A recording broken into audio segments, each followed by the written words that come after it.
రేవంత్ రెడ్డి యాది పెట్టుకో, యాడికి పోయినా ఒక 500-600 మంది సెక్యూరిటీని పెట్టుకుని లేకపోతే మాత్రం ఈ బలగొట్టేటట్టున్నారు ప్రజలు.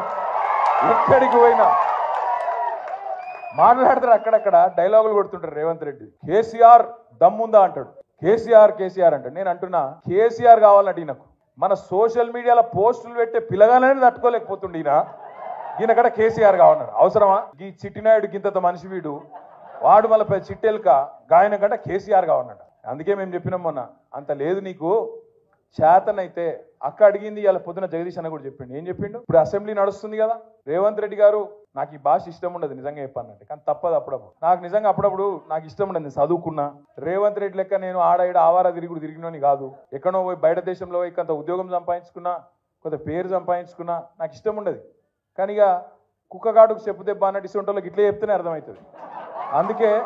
అందుకే చెప్తున్నా, రేవంత్ రెడ్డికి అడుగుతా ఉన్నా నేను, నువ్వు నిజంగానే మగాడివి అయితే అసెంబ్లీ నడుస్తుంది కదా 15-20 రోజులు పెట్టు. మొదలు 10-15 రోజులు మొత్తం రాష్ట్రంలో ఉన్న ప్రజల సమస్యలు మాట్లాడదాం, లగచర్ల మాట్లాడదాం, గురుకుల పాఠశాలలు మాట్లాడదాం, అక్కడ ఉన్న సమస్యలు మాట్లాడదాం, రాష్ట్రంలో నువ్వు చెప్పిన 6 గ్యారెంటీలు మాట్లాడదాం, ఆటో డ్రైవర్లు ఎందుకు చచ్చిపోతున్నారో మాట్లాడదాం, చేనేత కార్మికులు ఎందుకు చచ్చిపోతున్నారో మాట్లాడదాం, బోనస్ ఎందుకు ఇస్తలేవో మాట్లాడదాం, మిగతా అన్ని విషయాలు మాట్లాడదాం. నీకు ఇష్టం ఉన్నంత కాలం రాష్ట్రం అప్పుల పాలైందని తప్పుడు ప్రచారం చేస్తున్నావు కదా, అది కూడా మాట్లాడదాం. నువ్వు నిజంగానే మొగాడివి అయితే 10 రోజులు ఇదంతా ఒడిచిపోయినాక మిగిలిన 4-5 రోజులు ఉన్నాయి కదా, స్కామ్ ఆ స్కామ్ అంటున్నావు కదా, మొగోనివి అయితే అసెంబ్లీలో చర్చ పెట్టు, అక్కడనే సమాధానం చెప్తా నీకు, అసెంబ్లీలోనే చెప్తా ఉన్నా.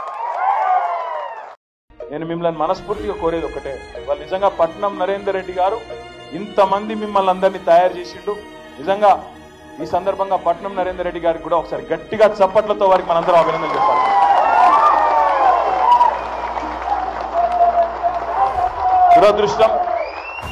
దురదృష్టం అలాంటి మంచి నాయకుడిని ఎమ్మెల్యేగా మనం గెలిపించుకోలేకపోయినాం. సరే, నక్క చెప్పిన మాటలకు, ఆయన నక్క వినయాలకు కొంతమంది మోసపోయింది, పర్వాలేదు. కానీ రేపటి కాలం మనది, రేపటి సమయం మనది. తిరిగి ఖచ్చితంగా ఏది ఎక్కడ కోల్పోయినామో కొడంగల్ నుంచే తిరిగి మన జైత్ర యాత్ర మొదలు కావాలి. రేవంత్ రెడ్డిని తుక్కు కింద అదే కాన్స్టిట్యూన్సీ లో ఓడగొట్టాలి. దానికి మనం ఈ రోజు నుంచి ఒక్కొక్కలం ఆ లగచర్ల రైతుల కష్టం సాక్షిగా, వాళ్ళను జైల్లో పెట్టి ఏడిపించిన ఆడబిడ్డలను ఏడిపించింది కదా, ఆ కన్నీళ్ల సాక్షిగా ఒక్కొక్కరం కేసీఆర్ లాగా కదులుదాం. తెలంగాణ ఉద్యమంలో కేసీఆర్ ఎట్లా కదిలిండో ఒక్కొక్కరం కొడంగల్లో అట్లే కదులుదాం. మీ అందరికీ నేను ఒకటే మాటిస్తా ఉన్నా, రేపు 90% బెయిల్ వచ్చే అవకాశం ఉందని లాయర్లు చెప్తున్నారు. వస్తే సంతోషం, దెబ్బన రాలేదనుకో నిరాశ పడకండి, నిరుత్సాహపడకండి, అయ్యో ఇట్లా అని చెప్పి ఆగం కాకండి, కొట్లాడదాం. ఇమ్మీడియట్ గా ఎల్లుండే హైకోర్టు కోతాం, హైకోర్టులో ఎంత బెస్ట్ లాయర్ను పెట్టాలనో వాళ్ళని పెడతాం, మీకోసం కొట్లాడతాం, ఇచ్చి పెట్టాం, ఎక్కడి దాకైనా పోతాం. మీ విషయంలో మీరు అనుమాన పడదు.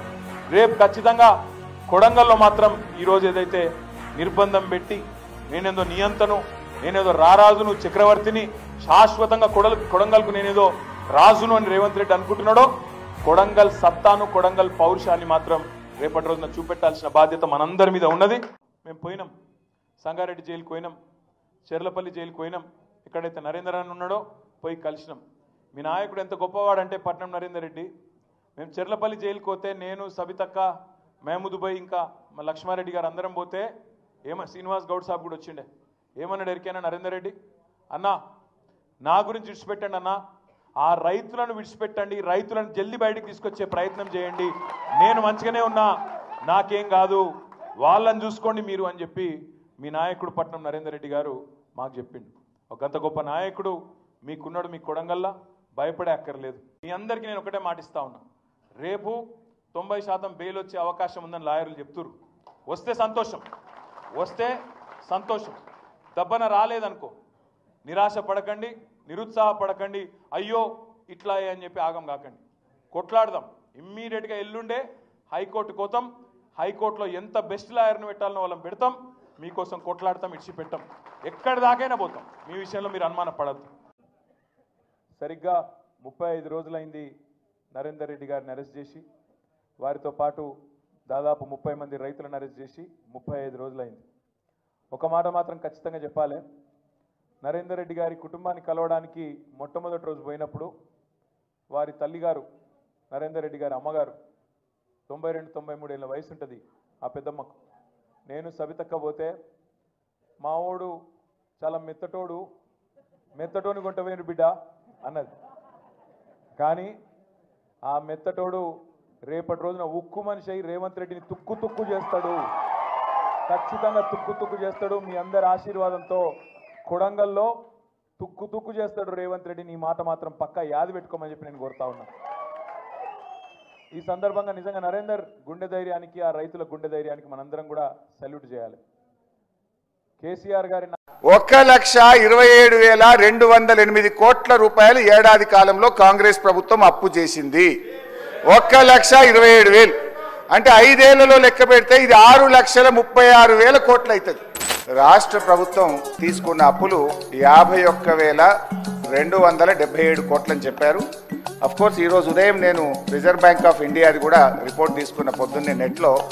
ఈరోజు కలిపితే ఇంకో 3,000 కోట్లు పెరిగింది. ఆల్రెడీ ఇంతకుముందే 2003వ తారీఖు 5వ తారీఖు తీసుకున్నారు. ఇవాళతో కలిపితే ఇంకో 1000 పెరిగింది. 55,277 కోట్లు.